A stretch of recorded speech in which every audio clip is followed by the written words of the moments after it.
relato co famoso personaxe creado por Joana Espín. Aboiño, dime ti, que fermosos son escoito eu. Aboiño, dime ti, porque nesta nube vou. Dime por que ollo o aire así, dime por que son tan feliz. Aboiño,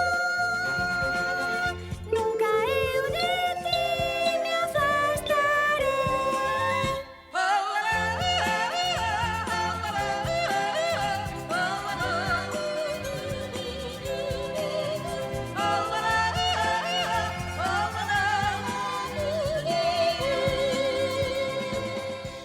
Hoxe presentamos o capítulo primeiro, Cara á montaña.